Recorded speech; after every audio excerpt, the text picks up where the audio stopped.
So welcome to our Monday Sacred Ground Collective Community Vision Circle with our host facilitator being Marilyn Nyborg. Glad to have you with us, Marilyn, as always. Always. The way with this circle, we will run the circle. I'll set the space, and then we'll each go around and place ourselves in the circle with our name, where we are on the planet. And if there is anyone who by number or name you would like to place in this field, which is a field of healing and all for that which is good, you can put a name or number of people into the circle, situations, global or family by number into the circle, furry ones. So you'll have an opportunity to do that. And then we also have the opportunity, if you would like, to ask that a quality be specifically sung by the field. That's how I like to think of it, because this field holds all possibility. But if you feel like I would really like to have and be held in that sense of clarity, then you can add that as a quality into the circle. So we'll get to that point. And so if you're ready, let's just close your eyes and let your breath move in and out of your nostrils, bringing your focus to this moment, bringing appreciation and gratitude to this body that moves your soul around. We gather in the sacred ground of sovereignty.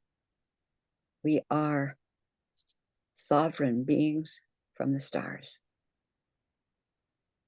This is our life, our body, our world. And we cocoon ourselves, our homes, our lands, our families, those we love, in a six-fold cocoon of love, blessings, protection. You can add your own protective shield if you like, held within the guardian circles that protects all new growing good. We affirm that the connections we have to our divine teachers, guides, family members in the unseen are secured. We are here for that which is of the benefit, healing, insightfulness, transformation.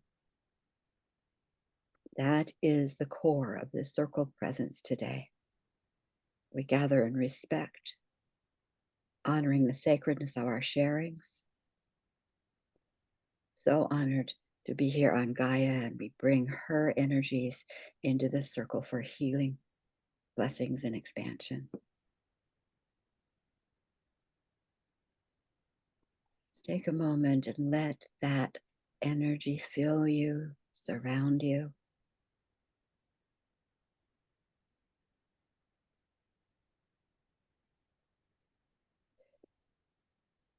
With that, our circle is set. And so it is.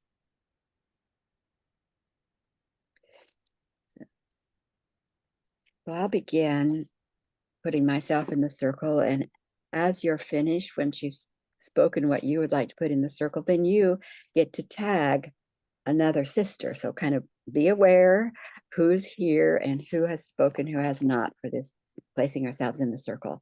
So I'm Sharon Raji Maynard. I'm on Whidbey Island in the state of Washington. I am bringing 25 individuals into the circle today, 3 global situations, and gratitude for the amazing help that we have from Divine. And I pass to Arlie. Hi, I'm Arlie, presently in Melbourne, Australia. I would like to bring 23 people to the circle. The New Zealand election, I'm very concerned about it. And I would like to bring in the quality of empowerment. And I will go to Shashila.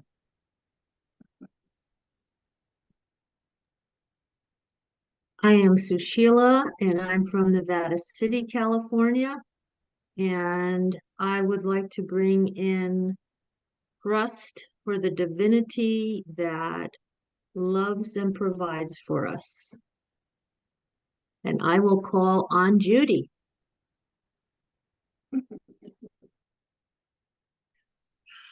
Thank you, Shashila. I'm Judy, and I'm from Long Island, New York. So happy to be here. And for now, I'm just going to bring in myself into the circle and the hopes that I have for the work that WEA wants to do in marginalized communities. And I would like to bring in Angelique.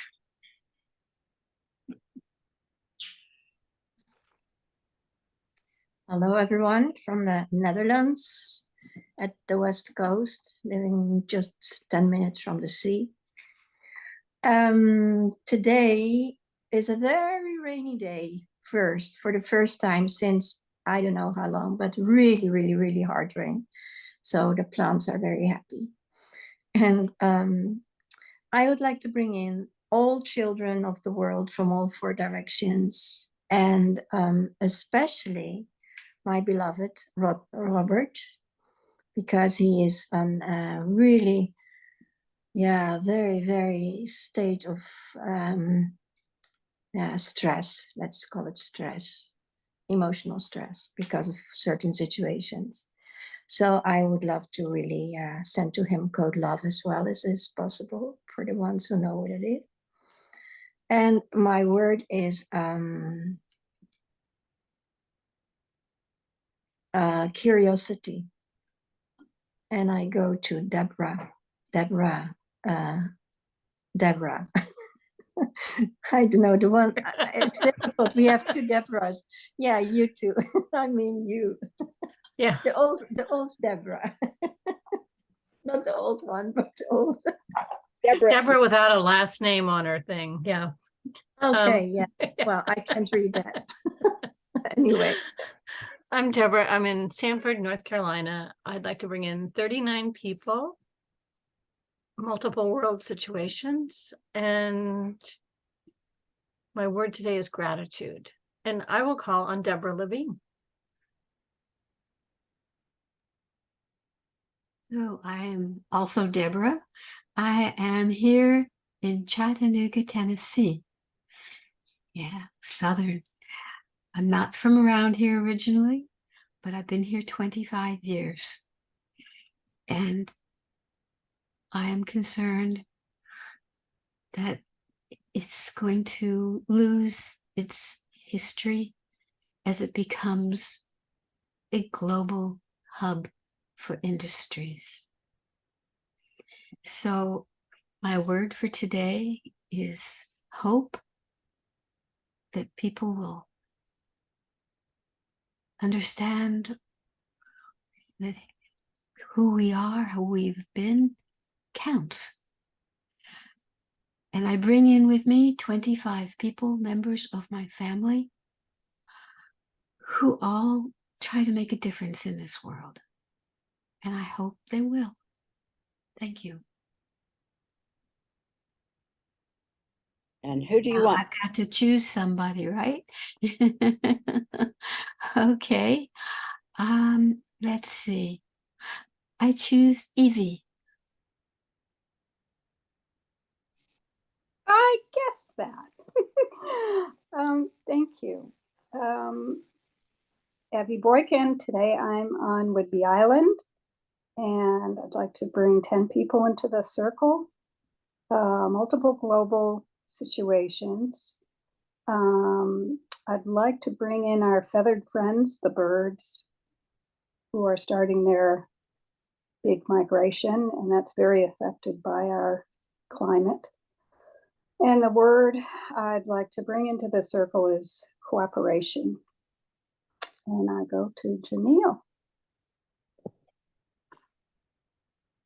Hi, everyone. I'm Janelle, and I am on the Big Island of Hawaii. And I would like to bring into the circle all of my father's lineage and 8 additional people. And my word for today that I'm calling in is sovereignty. And I will call on Sue.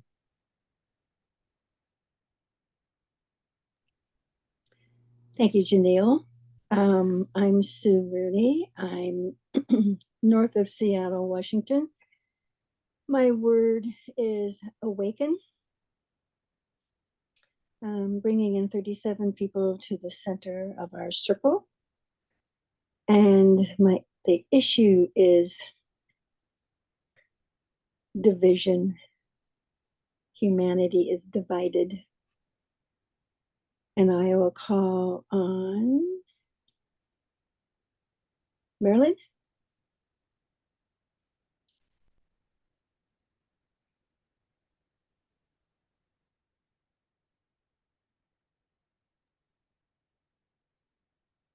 Did you say Marilyn? Yep, Marilyn, you're on. Oh, I'm sorry. I thought you were saying the I'm sorry about that. Well, I'm Marilyn Nyborg. I live in Grass Valley, not too far from my dearest friend, Sheila over here. And let's see. My word, I think, would be activating good. Activating good. I'm a Gemini, so I don't just do one word. It's got to be two. Let's see. Did I say I lived in Grass Valley? We're in the foothills of the Sierra Mountains. And I will then call on the next M person here. How do we pronounce your name? Marielle? Good. Okay, so I'm in a city close to Montreal in Canada. I will bring in refugees of the world, especially those in Europe, in Italy. And my word is security. And I will bring in Robin. You didn't speak yet. Right. Yeah, I think I might be last. I'm Robin. I'm from Anacortes, Washington.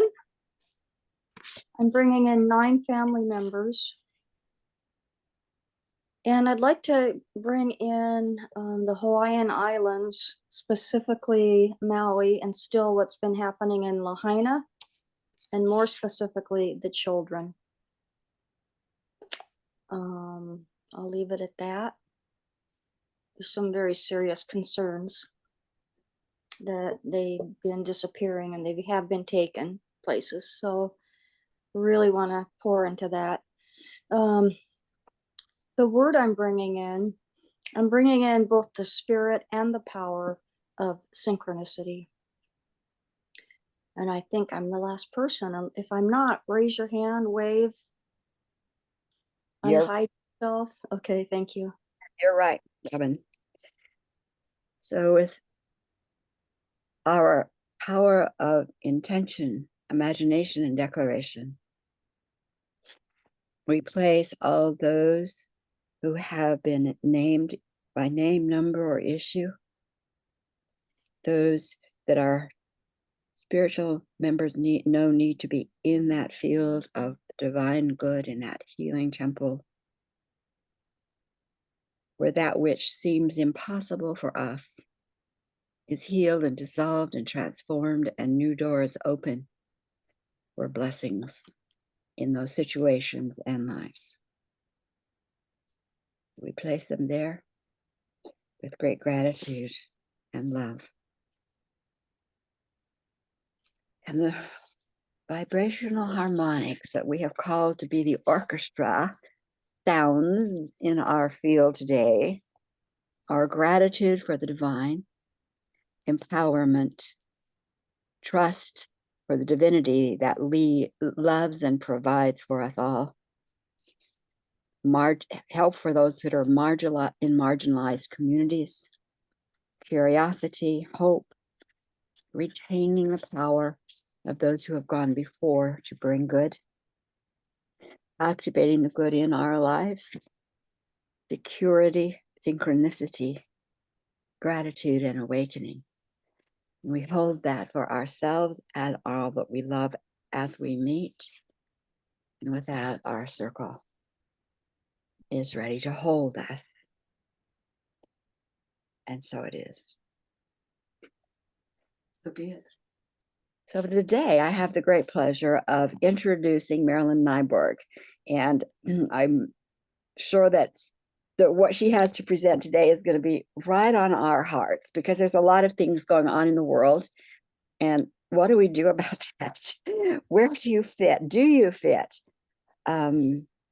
What is this about? And activism, making changes, being transforming, being a change maker, what does that mean?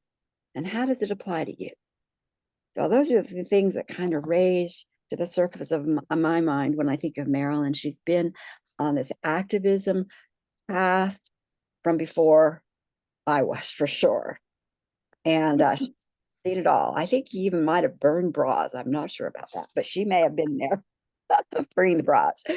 So with that, Marilyn, I'm going to turn the time over to you, and I'll just give you all a heads up that there will be time. We're watching the time. We want to have some place for your own questions or interactions. So not only are you going to be listening to Marilyn, she's going to want to hear from you. So just heads up on that one. So with that, Marilyn, it's over to you. Thank you. Thank you for that introduction. I forgot to put my family and friends in, but I know that they're here and with us too. So thank you.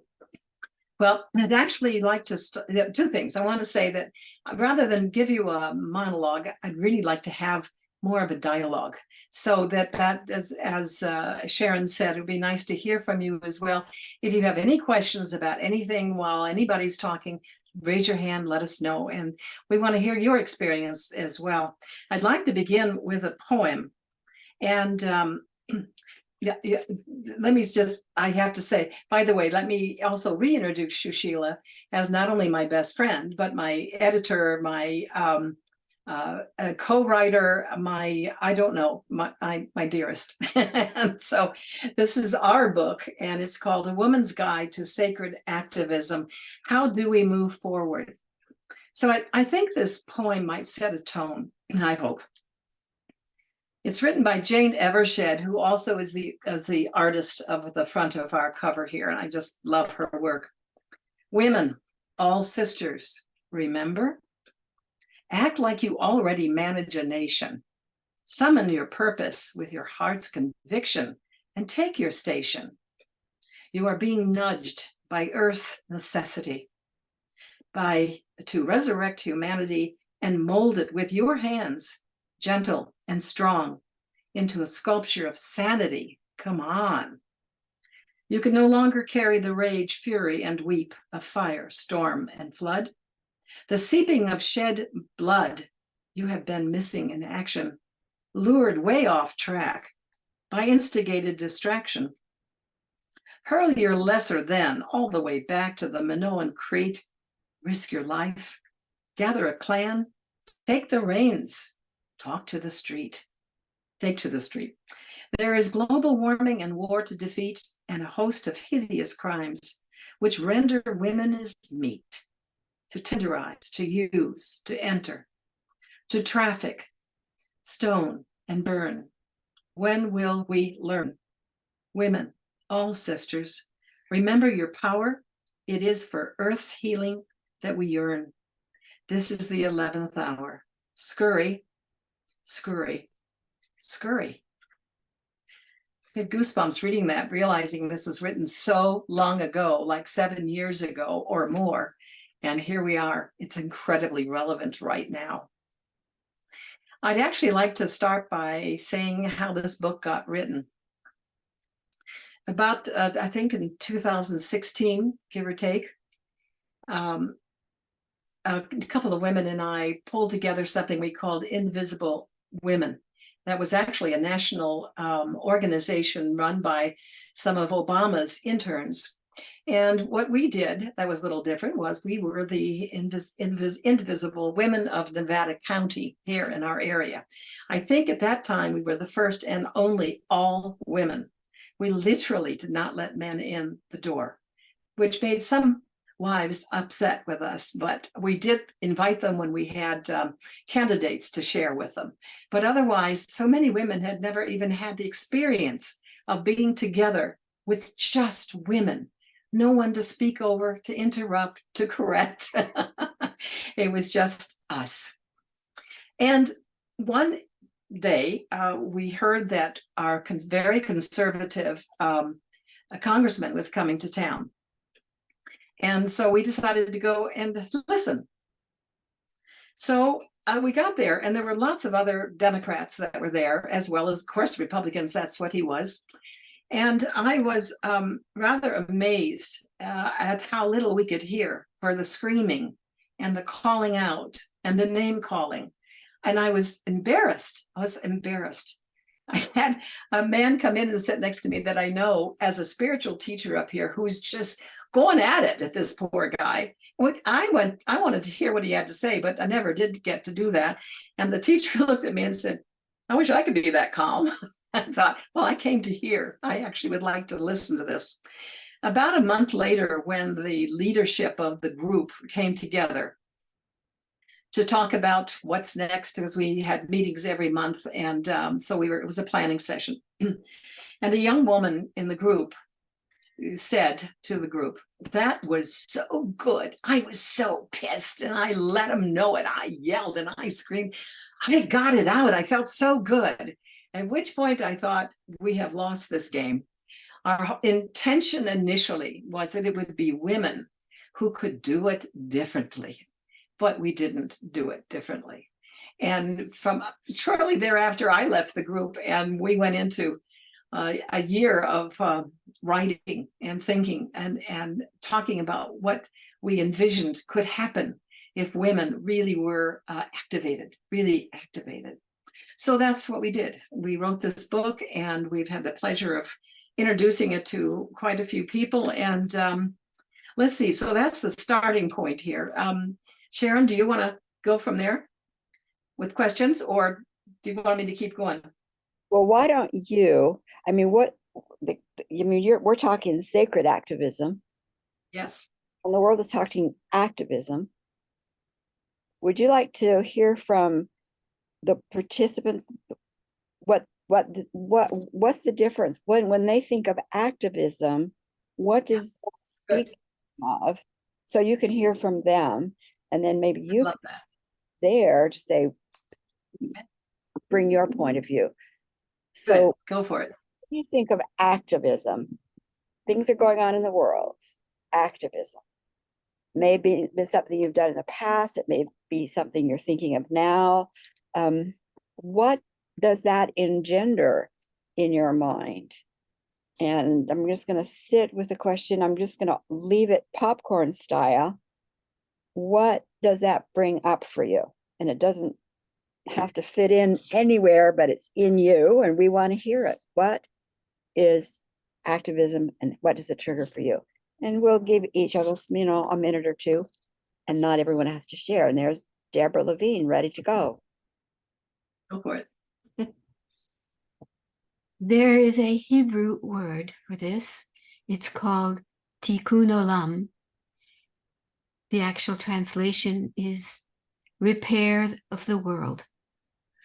And the activism is exactly that. Repair of the world. The works of all of us to do so. And part of it is something that we would call random acts of kindness. And some of it is actual activism, but it all goes together in tikkun olam. Oh, that's beautiful. Thank you. That's lovely. Lovely. Who else? Go. Continuing on with the theme of tikkun olam, the saying that goes with it is, you do not have to complete the work, but you are not free to put it down. And for my own personal self, I would like to say that when it comes to activism and spiritual activism, it's important to do what we can. And if all you can do is go down to the beach and pick up litter, then that is a sacred act that you have done to heal the world. If you are capable of forming vast communities of women and harnessing that power, that is yours to do. And that's what I had to say. Thank you. Thank you. Go ahead, Robin. Unmute. So I think one of my first, what'd you call it? Activism. It was in a situation that happened in the Pacific Northwest where they had captured some orca whales, and they were destined for to be captured and be put in, where they turn them into zoo animals. What do you call that when you go an aquarium? And so I'd heard that there was going to be a gathering down at one of the piers, and I almost didn't go. And I thought, if I don't go, who's going to go? Because I absolutely love the orca whales. So I went. I ended up on King TV 5 News, with my sign that I made, save the whales, save the whales. And it kind of resonates with what one of you said, that you don't have to complete the work, but you must participate. And so I did what I could. So to me, it was very spiritual. The orcas are my brothers, and all the beings, sentient beings, intelligent beings have their families, and to be taken like that. So do what you can that you're passionate about. You can just start there.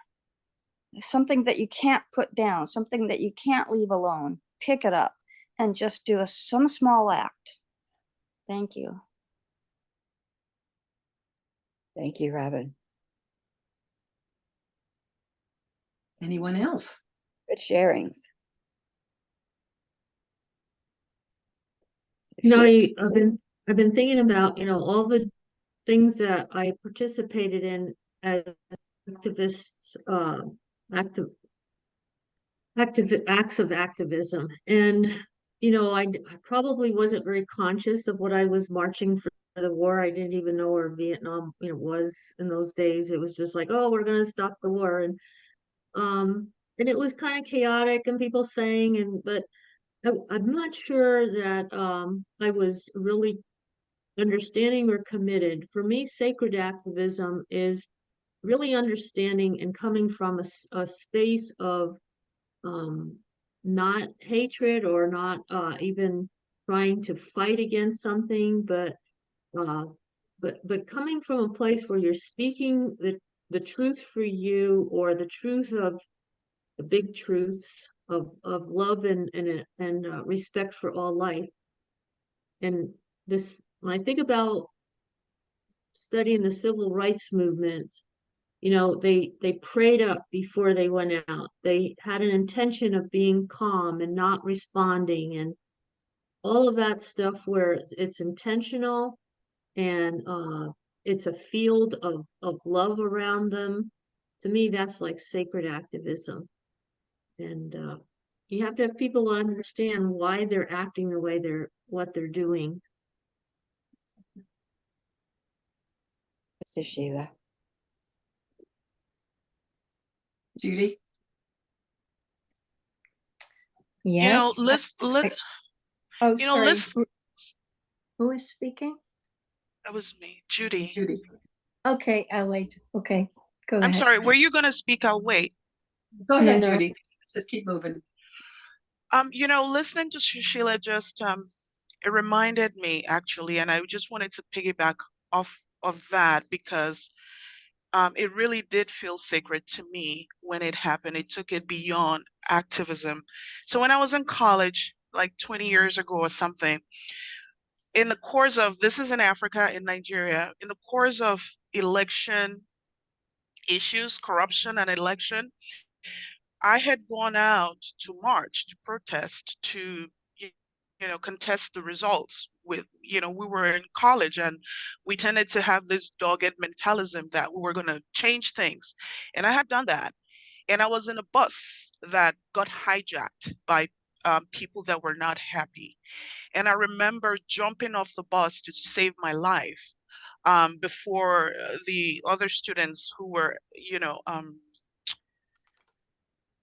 protesting with us were able to get me, and I had ripped my knees, my elbows because of the way I jumped out, because I guess we had hijacked the buses of the transport people in the course of the activism, and they were happy that it caught some of us and they wanted to take us, and I was one of those. So that kind of like shut me down when it has to do with activism or like marching, because I was so scared I would get, somebody is going to get mad and they were going to kidnap me or something like that. And so I stayed away from it forever.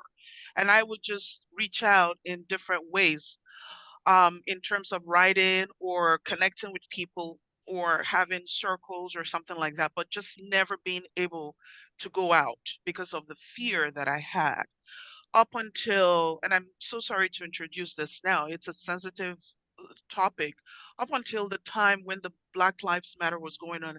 And it was the middle of COVID and we were all wearing masks, and it was really not the right time to me. I was scared with my fear from the past. And then the George Floyd issue happened and it had such an impact on me. I used to feel sometimes like I wanted to hide under, you know, under the bed. And whenever my husband would go out, I would not have peace. My heart would be pounding. And then one day I said to myself, this is not the life I want to live. I'm out here, and it's like with my trees and I want to hide and never come out. And I'm so scared that I'm going to get killed, or the world is like so unsafe and my husband is out there and I never have peace until he comes back home, and I'm so scared. And I remember one day saying to myself, no, I'm not going to hide here. I'm going to go out and I'm just going to practice safety the best way that I can. And that's what I did. So I made my signs, just like Shushila said, and I was out there. And while I was there, the power of everyone around and the fact that we're doing something, that made it feel so sacred for me because of the fear I pushed towards. Like, I like to walk, and I couldn't even walk down the road anymore. One day I walked and then I saw the deer and I was like, maybe the deer is running away because there's something bad about to happen. And I ran back home and I was like, I'm not going to walk around. Someone's going to come in here and kill me. But just pushing through that in the midst of people with COVID. Yes, initially I was wearing double gloves and double masks, but all that, kind of like it was sacred. And for me, it helped me get over. It wasn't just to me mentally, just activism.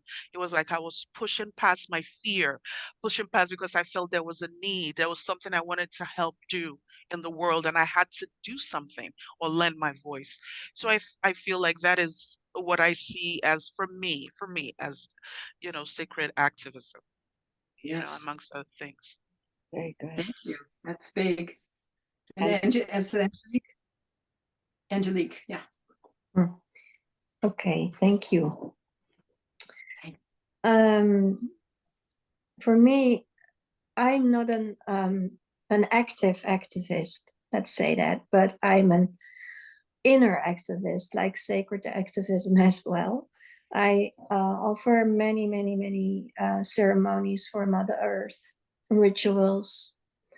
We are going with every equinox and every solstice, and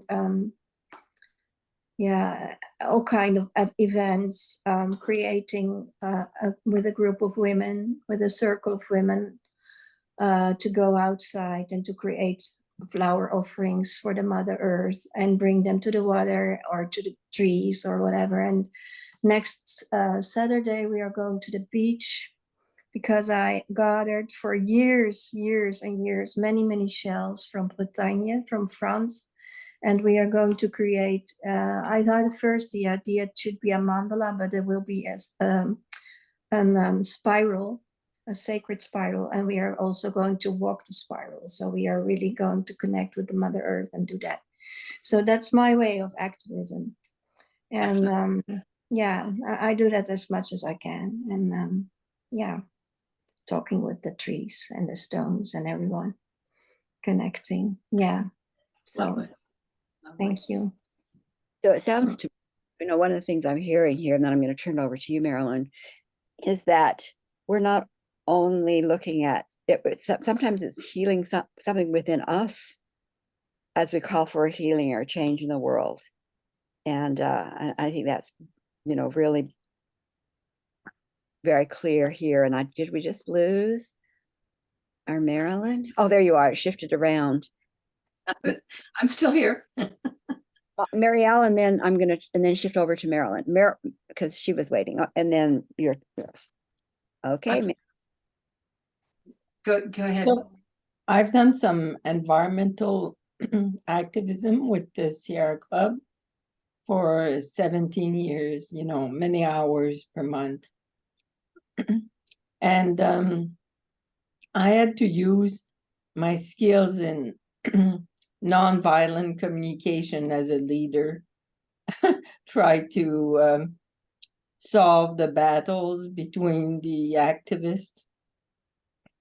And when I read the book A New Earth by Eckhart Tolle, he has half a page about the pain body in activism, but I tried to tell one lady, I had a few warriors in the group, that came from countries where there's a lot of war, like Lebanon and Palestine, and they were real warriors. And when I tried to introduce the pain body, one lady stopped talking to me. So I've done also activism in world peace assemblies that the TM movement calls, which are meditation retreats. So that decreases violence and everything.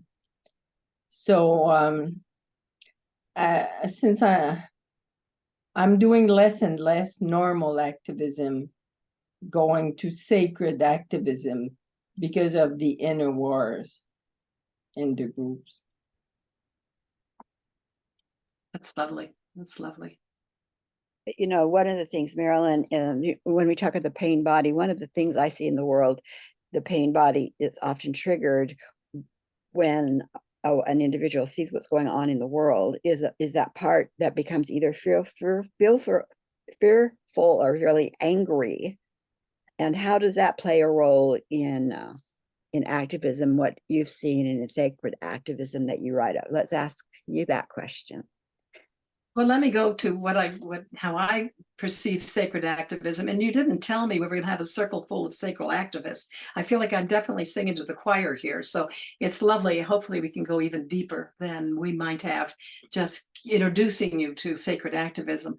But there is so many different kinds of activism. I mean, you see the MAGA people, I guess their form of activism is anger and hate. And then we see grief as a motivator. And we see that with families whose children have been slaughtered and taking up gun control and their reasoning for going out. So it's a question also of what really calls us and what the motivation is for that calling. What do you want to see happen? And one of the issues that does come up a lot is anger. And I had a recent experience with someone who just felt that was the best thing you could possibly do, is be angry. And I thought that does not work for me. I want to handle my anger privately or in a circle of women who can support me. But that is not how I want to take it out into the world. And it is very clear to me, as I've been working with people out there, you can't change someone's mind, but you can create a relationship. And I think that's incredibly valuable. I think anger needs to be handled. It is real. It's a very powerful motivator. But as I said, I feel taking it out in the world and not handling it before you go there is just going to cause more division. I think Robin or someone talked about the divisiveness in the world. So how do you handle that? Gosh, my mind is filled with about 15 ideas and thoughts that I want to tell you. But I woke up this morning with a thought of an exercise. So if you don't mind practicing this with me, I want to see if it does anything. So here's the exercise. I'd like you in a moment to, not yet, but close your eyes when it's time. Think of an issue that really brings up fear and anger in you, in the world, and let that penetrate you. Feel it in your heart and in your body. And if you'll close your eyes and just be with the upset. Now in that picture, there is someone who does not agree with you.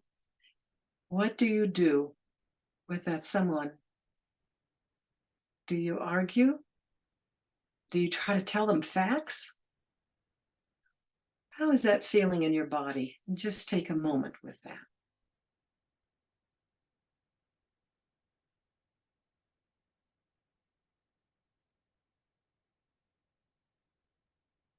You may find you're both yelling at each other at this point. Just let it fly.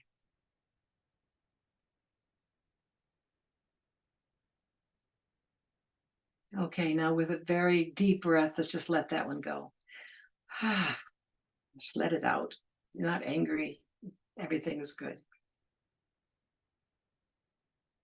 And now I'd like to suggest that you might take that same crisis or situation or think of something else. But now let's close our eyes and see somebody, the same person perhaps, that does not agree with you.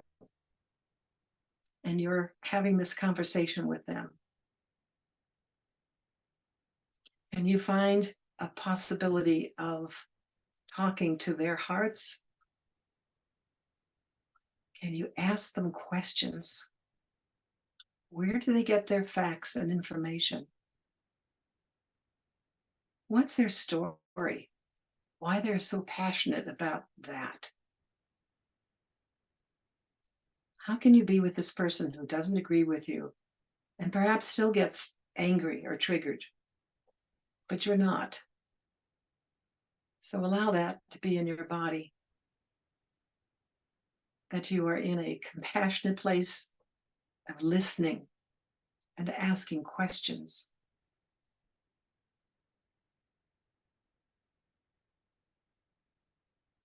Now let's take another deep breath and release that picture.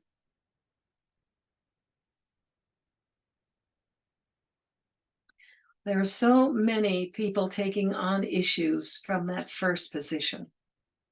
How did it feel? Did it feel different in your body to be upset with somebody about what they believe? And how did it feel to be present and connect with their hearts from yours? I'd love to hear from you, see if that worked or not.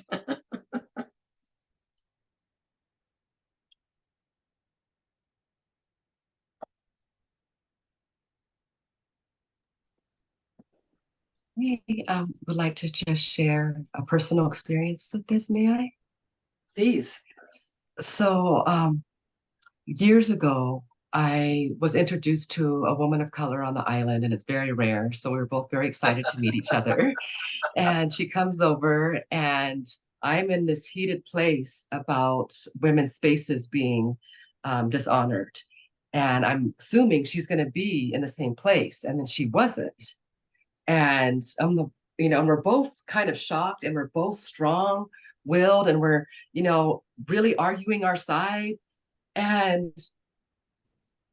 we realize we're not going to change each other's opinion, but we want this friendship. It's like, but I don't want to not have this person that we just met. And we just kind of just agreed, like, okay, well, that's how you see things, and that's how I see things. But is there other things that we relate to? And she just called me up. We've been best friends now for 10 years. And she called me up the other day saying, like, remember, like, our first introduction, we were at odds with each other. And yet all of this has blossomed and bloomed because we were able to see that that wasn't the totality of who we were, and was able to then have all this commonality. So yeah, I wanted to share that. Thank you. Thank you. Thank you. Mm. That is a favorite story of mine I'll share in a minute. Anybody else? Did you have an experience or thoughts that came up during that moment? I did. So years ago, a lot of issues would just push my buttons and push me right over the edge. Instant rage. I identified with abusive behavior, and it just brought up rage. Okay, since then, there's a lot of division in a lot of families. And when COVID hit, my sister said, we're going to have a family Zoom for all who want to participate. There will be no discussion of politics, no discussion of religion. And it was wonderful and it was beautiful. I know there are those who totally disagree with my politics. And then a year and a half ago, a family member who I love dearly challenged me and anyone and everyone else in the house who was an adult looking for a fight. And I said to her, I don't agree, and we're not going to agree, and it's okay. And that's all I would say, because there is nowhere to go when someone's looking for a fight. Nope. Then it happened again, and I just said, we're not going to agree on this. And she said, how can you do that? How can you think that way? And I said, I choose to think this way. And I choose to believe, and I choose not to believe. And it is a choice, and it's okay. We don't have to agree. And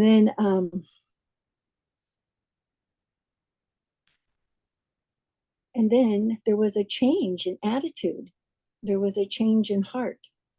And the next time I walked into the house, I didn't take my history, and she didn't bring her history, and everything was absolutely beautiful. I can't change anybody even though I can't change anybody because they don't want to be changed. I have issues I am passionate about, and I have issues I am terrified over. How it affects big groups of people, and the fear that people have to live with every day. So I'm passionate about that, but I can't argue it with somebody who doesn't want to see another side of it. So my best approach is we're not going to agree and not fight. And something inside of me changes, and something in the other person changes, and there's some kind of a healing that's going on that is beyond, and it's just a heart and soul thing, not an ego thing. It's a heart and soul experience. Thank you. Yeah. Thank you. It's beautiful. Anybody else? Let me take that one a little bit further too. I think often what happens in our life, because we are storytellers, we make up stories. Human beings, that's what we do. And it's a power. And usually it's very, very, very, very unconscious. We don't even know we're doing it till we know we're doing it. So when I became aware that if I have a story, if I've made up a story about someone, they cannot be anything but that in my life, no matter how hard they try. So often what we happen when we see somebody who has a different issue, a different way of looking at things, we've put a label on them, and now we've made up a story about them, and that can't change. So they can't change, even if they've changed. It's hard. So an experience I had, I was very much in the political arena in another town before I moved to the island. And I had been there for about 5 or 6 years, very active. And the mayor of the town had his old boy network. He was like a redneck, but lived here in Washington State. And I was running for political office. And and everything that was like progressive and innovative, et cetera, they seem to be against. So my story that I made up about this fellow is that he was out for his own best interest and not the best interest of the citizens. That's the story I made up about him. When I became aware that my story locked him in, I went to him and asked to have coffee. So here is a redneck old boy network guy in his probably 70s. So we're sitting down, he's having coffee, and I think he's thinking that maybe I'm ready to come over to his side. That's what it looked like to me. And I just basically looked at him and I said, you know, so-and-so, what I realized is I have made up a story about you. And that story is that you are out for your own good in this city, that you're not looking out for the citizens. You're not listening to the citizens. You're out for your own good. And I made up the story about that. He looked at me like a deer in the head, like, I don't even understand what you're talking about. Story, what is that? You know? But I went on and I said, and I want to let you know, because it's my story, I am totally letting go of that story, because I choose to see you as someone who is absolutely wanting the best for the city, for the citizens, and I am too. And you have a way and I have a way, but we both want what's best for the city, for the citizens. He, from that point on, bent over backward. Every project I had, he called, do you have enough tents? Do you need, latrines? What do you need? He was absolutely over the top helpful. And so staying in our fear locks us into conflict, I think, but fear can lead to clarity, that it's our choice as to what it is we're going to hold for change. And for me, it's like, we need all kinds of different activities, whether that's making a spiral on the beach or making a sign for the whales. That's beautiful. Yeah. And you know how often, I know we all experience this, someone that we're not agreeing with is talking to us, and we are thinking about what we know to say back. We haven't really heard very much, because we're over here going, he doesn't know about that. I got to tell him about that fact, and I got to refer him to that source. And we don't listen very well. We don't listen very well. Sheila's brilliant at that. She does a lot of work with people and teaching and talking about their listening skills. So I think we have to really check in there. And your story is perfect, Sharon, because that's part of not listening, is holding a picture of who we think we're talking to. I'd like to tell a similar story to yours, Lanil. And many years ago, about 15 to 18 years ago, I think, or 20 years ago, we started an organization called Gather the Women. And I was one of the co-founders. And then I brought it here to Nevada County. And every year, we started on International Women's Day, March 8th, we would do a big event, and we'd have big speakers and good music and networking tables. And every year, my core, I called it my steering wheel, would say, well, we got to invite the Democrats. And I said, yes, we do, but we also have to invite the Republicans. Well, we did, but they never came, except one year, I looked over and there was this young, beaming woman standing there behind a table with Republican things on there.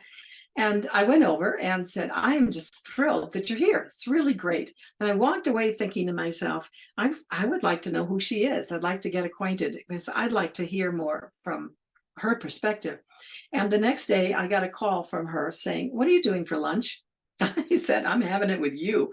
We've been having it now for almost 15, 16 years. And the interesting thing is, I have friends who say, I have conservative friends as well. We just don't go there to politics, but we do. I mean, we talk about politics a lot, and we talk about, we're starting to talk more about religion, because that comes into play for her as well. And we found our commonalities. She recently saw that, and some of you may have seen the movie on sex trafficking that was out in the theaters. And she literally came and picked my partner and I up and took us to see it, because we had talked about sex trafficking as a major issue. How can we come together? How can we find that commonality? I think so often we just forget to look at solutions, and we look at a lot of blame. But at any rate, that just brought that story up for me too. And I really understand that. If we look at each other sometimes going, how do we do this? I'll tell you what I saw, because I'm an elder. I'm a real elder. And I looked at her and I thought, I saw myself as a younger woman, as enthusiastic, as bright-eyed and bushy-tailed as I was, and talking from an entirely different perspective. And that kind of stopped me in my tracks. And I said, I got to know who this person is too. And so that's been going on for quite a while, and I treasure it. And it is about relationship too. It's about relationship. So part of my theory is we all perhaps need to learn to talk to those people we don't agree with as people, and talk to their hearts and their souls and find your commonality. I think it would take the heat out of what we are experiencing now, or at least would begin to. Anybody, anything else? Judy? I do, but my contribution is more like a question, maybe towards help, actually.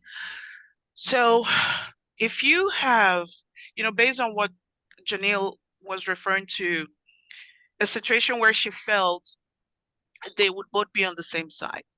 So I understand that, and I'm trying to figure out how to move forward in certain scenarios like that, where I have somebody or people in my life where I feel like we should both understand. Let's say somebody close to you, where we're talking about grief, maybe. Let's say in a scenario where you feel somebody should understand about, let's say, grief, and that it's on everybody's timeline, but someone is telling you, or people are telling you how to get out of it, or how to get over it, or how to move past it. Like, how do you, because for me, I shut down and I just don't want to discuss it, because it's on, like, I start to feel we're not going to be able to get past this. This is my issue. You don't get it, or something like that. Or let's say a scenario where someone has an impression. I have somebody close to me who feels like women should not have babies after 30, and makes certain comments, knowing fully well that you're way over 30, you have a dream of having that family that they have, but it's like, you should understand, you're a woman, right? You know what I'm going through. Or if you lost a child, you should understand. Nobody should tell you how to grieve, when to grieve, how you feel. And so for me, I shut down, and it's like, it's really hard to see past that. I'm trying now to look at, something like, let's say, the 4 agreements, and trying to figure out, like, there's nothing you can do, but still it's hard for me. And yes, I may look for other reasons why we can come to some kind of an understanding, but there is still a block, because I feel like these are sacred issues, and I don't understand your view, and I probably will never understand, because you should understand. So that's more like my question, like, oh, please, what do you guys do in scenarios like that? If you have any like that, how do you get past something so sensitive at your core? And it's like you're looking for a commonality or a way to get past it, or still see other areas, but you know quite well deep in your heart that there is a block to this person. Like, you can only be surface or cordial because you feel like they just can't understand. Okay, so you're in a room full of elders. So how about some good feedback for Judy? Go ahead. Is it Angelique? Yeah. Well, I, of course, not in the same situation, but over the past years, as I take it short, two of my children doesn't want to see me anymore, and so I don't see my 4 grandchildren either. So that was just after the passing over of my mom, so I didn't have even time to mourn over her death. It was in the same week that they told me. So that, well, Sharon knows about it. It took me a lot of work at myself, a lot of grief, a lot of mourning, a lot of, going deeper to try to understand, but there is nothing to understand because it's their path. I cannot even understand why they make this choice. And so I decided that one day I have to go on with my life. So I kicked myself under the ass and I went into the woods on my own and just, got back to nature, connecting with nature, really nature, with everyone, with all beings, all nature beings, spirit beings, everything. And then to know that I was not alone, because that was the first feeling, of course, being alone in this whole situation, but it's not. I'm not alone. there are plenty of grandparents who are really rejected, and plenty of elders who are rejected. So what I can do is just pray for them and send them light. I just want to stay in the light, and that's the only way I'm doing it. And when I feel miserable, I take my toolbox and look what's in there, and well, it opens and light comes out. So that's the only thing I can do. I mean, yeah, to understand that there is always light somehow, somewhere, instead of going into this deep spiral of darkness and rejection of the self and hatred of the self. And I don't know, it's not, of course, you first ask, what did I ever do wrong? But it's not about me. It's their path. It's not about me. So what I do is sending them light and love, and try to stay out of understanding why they made this choice, because I will not understand that. So yeah, that's it. Thank you. That's lovely. Yes, go ahead, Pat. Is it? Sue, sorry, Sue. The family member and I agree that there are issues the gays, the lesbians, and the transgenders face on a daily basis of being denied and punished and negative feedback. We agree on that. I haven't said that because it goes right past that into it's the Democratic's fault for all of these things. And that's where I back off. When it's about shame and blame, then I lose the commonality that we're both passionate about pretty much at the same issues, because I know she comes from her heart. We're just looking at the issues from a different perspective and different sources of information. That's where the conflict comes in, is I can't agree with the information she's calling the facts. And I'm not going to argue that. That's an opinion. So, yes, I believe there's another approach when I think I'm up against someone who totally is in conflict with me, because what I'm finding is just what was said earlier, is the issue in and of itself, we can agree is a hardship. It's pain and suffering for people. It's fear. It's people are being abused. We can agree on that. Our sources of information can be very, very different. Absolutely. Thank you. You know, I have not been in that situation per se, but I find myself when I talk to people who are grieving or have just had a loss, I tend to say to them, grieve well. Take the time and grieve really well. And I think that if I were in your situation, rather than trying to get them to agree with me, I would simply say, I need to grieve deeply. And that's part of what I'm doing now. And not continue the conversation if you can move on. Find other things where you might have a commonality. Yeah. Okay, Sharon. One of the things that I always look at, because we're in any long-term relationship, sometimes short-term, there is going to be a little bit of conflict. It's going to come up. And what I, in my classes, teach my students is that other person is a mirror for you.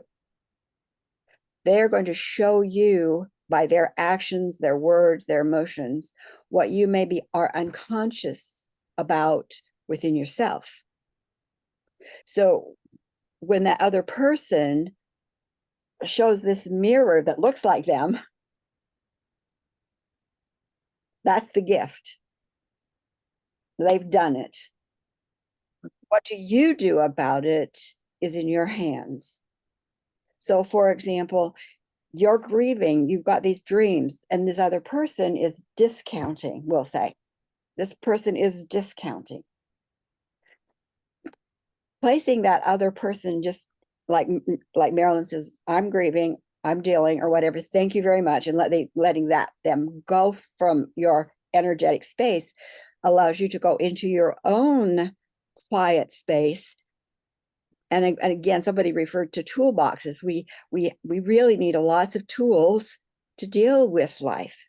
So one tool would be to be able to say to that feeling that comes up of maybe having been discounted, how do you let that voice, that pain of discounting, speak to you so that you hear it and how you respond to it? So what would discounting want to say to you that your friend wasn't able to hear? But now you're here, discounting to say to you, you know, whatever the fear is, whatever the doubt is, whatever the deep pain is, I'm here to hear it from you. And then what does discounting need to hear from you to say, you know what, I've got your back. I'm older, I'm stronger, I'm holding clarity about what it is I want for our life. So you don't have to be on guard anymore. Why don't you go, you know, be in the woods with Angelique, connect there, bring me that good juju, because it's that we get triggered by other people, but it is in that triggering that our gift of healing something deeper within ourselves occurs. And so that's you know what I say, and we need lots of tools in our toolbox. So, you know, Marilyn, one thing I wonder about putting out there before we do our closure is where, you know, the beginning of like, where are you called to play? What is it that is yours to do that you don't get to put down? You may not complete it, but you're not going to put it down. What is yours? And it might be singing in the woods to Gaia to pull forth her beauty. It might be writing letters to the editor. It might, who knows? It might be calling circles. It might be. How about if we just let everyone kind of quietly sit for a minute or two and just ask themselves the question in this moment, what would be the most powerful action item that would be their role to play in the sacred activism of a collective that is humanity and is this group? Can we do that? Just maybe just give us a minute, just write it down. We're not going to share. And the question is, what is it that is mine to do?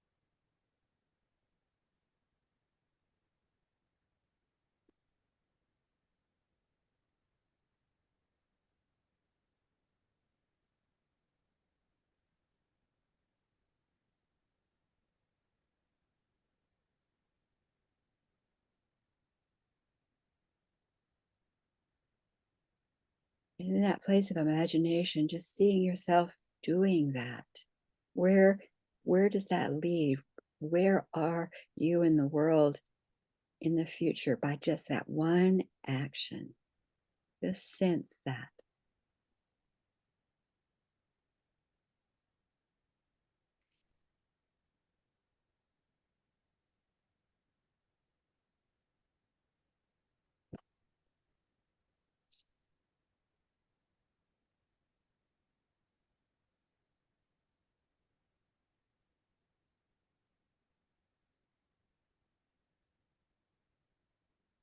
And if you're like me, you might need to write it down so you don't forget. And then I'm going to turn it over to Marilyn so she can do her completion before we move into our closing number.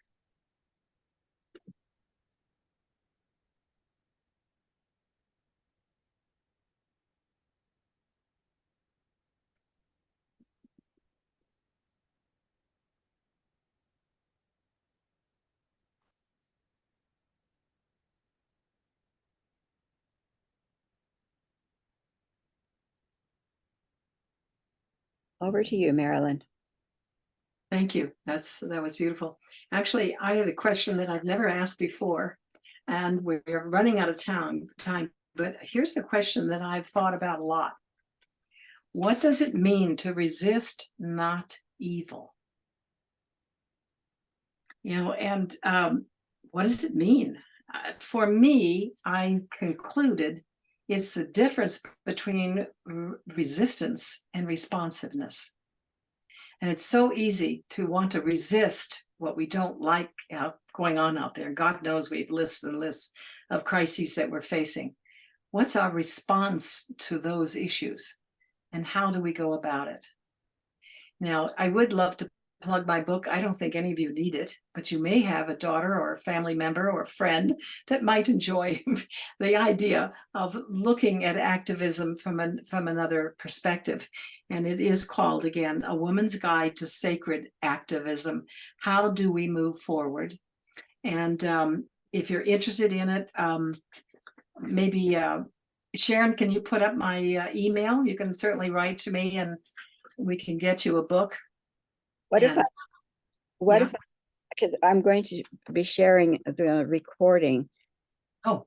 And so let's put all the contact in that. You can speak them, but we'll also have it in the sharing.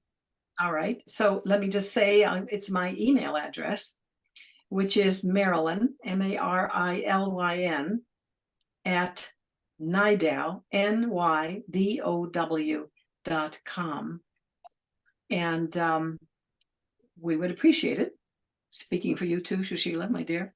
But Marilyn, can you repeat that, please? Because yes. Yeah. No problem. Marilyn, Marilyn, at Nydow, like New York Dow. It's not that, but it's NYDOW.com. And I'll get you a book if you're interested. I'll charge $8. That'll cover the book and the postage. So if you're interested, you can let me know. I want to thank you for coming, Shushila, because we haven't done this around our book. We've both been out there with it. But at any rate, I hope you will consider also what resist not evil means to you. I think it's an interesting thought. And so we'll turn it back over to you, my dear Sharon, and you're going to send us out on some music and a little video. I am, and I think it's going to work. So it's my favorite thing. Go ahead. Okay, here we go. Oops. We'll introduce you to a singer from Israel. Yeah, his name is Yale. That one. I had it all set up and then I went in to try and help you out. Yeah, that's right. Find you. Yeah. Well, okay, so here we go. Yeah.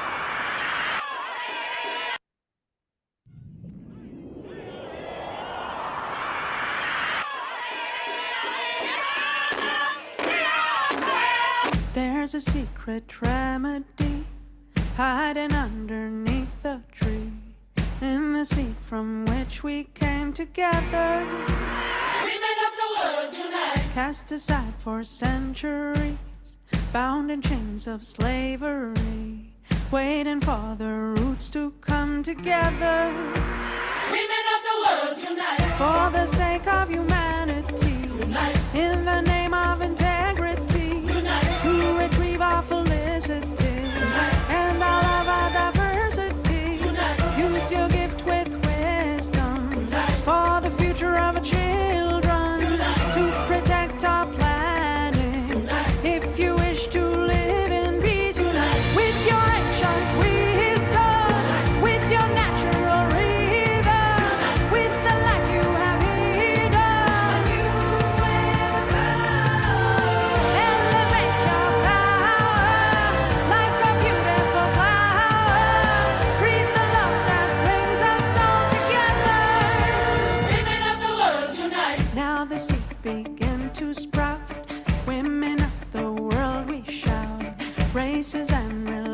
nations come together.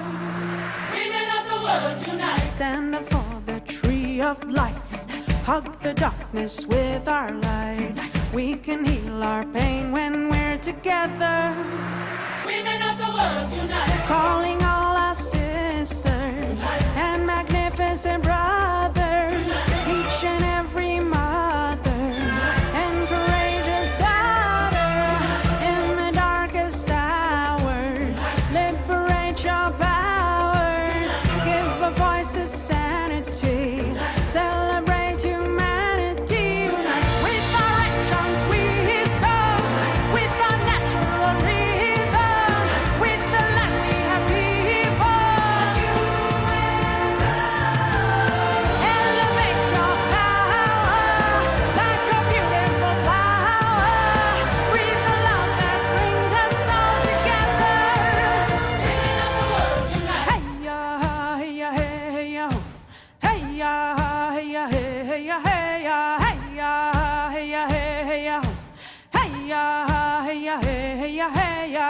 With the flowers, with the leaves, with the spiders, the birds and the bees, with the mountains, with the sea, with the valleys, the roots of the trees, with our passion, with our wounds, with the sun and the earth and the moon, with the living, with the dead, with the stars, with the mother of our mothers who gave birth to it all.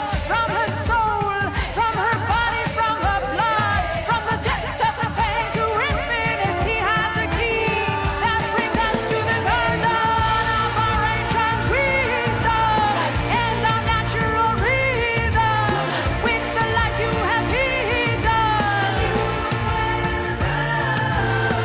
elevate your power like a beautiful flower.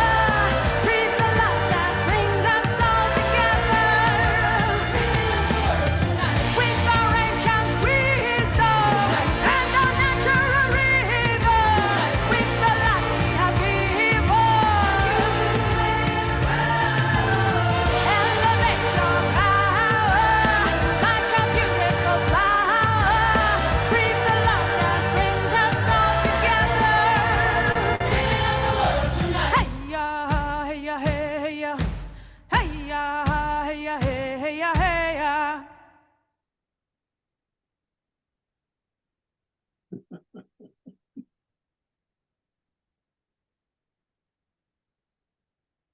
Yes. I thought it was an organization and I wanted to join it, but it's the name of her album. She has some wonderful stuff. I'd like to leave you finally with a quote. Some of you know Sister Cheshire, and she was being interviewed by I'm still in the song. She was being interviewed by Oprah Winfrey. And so Oprah said to her, because she was talking about activism, and Oprah said to her, so where do we begin? What do we do? And this was her response: do something. Do something. And I think that's a good one to leave on. Do something. And I know you are. Thank you. It's been a privilege and a pleasure to be with you again. Thank you very much, Marilyn. Thank you so much for sharing with us. Thank you My all for who you are and the presence you have in the world. And what we have here in this container are the qualities of gratitude for divine empowerment, trust for the divinity that loves and holds and provides for us, working for the marginalized communities, curiosity, gratitude, activating good, hope, and retaining the history of that which has built us, security, and a synchronicity and awakening. That we will take these energies, gather them, and condense them from this field of good, and broadcast them out into the world, blessing, shifting, and changing for what was always intended to be. Blessed be. And I'm going to suggest, just to let you know, I'm going to create a little landing page or way for you in the next couple of weeks to put into that little bucket what you were called and what steps you may have taken. We'd love to hear that. Right, Marilyn? Absolutely, absolutely. Yep. And I know you all do that. Thank you. We like to do a like group hug and kiss and Yep. We rise, we just rise, and we must do as we rise. Yeah. much love to all of you. Thank you. Thank you again, Marilyn. Yeah. Good. Thank you, particularly Judy and my friend Shushila for being here. I felt your love and support as usual. That's my goddess Thank daughter. you, Marilyn. Thank you. Okay. Thank Goodbye, loves. you. Thanks, Bye-bye.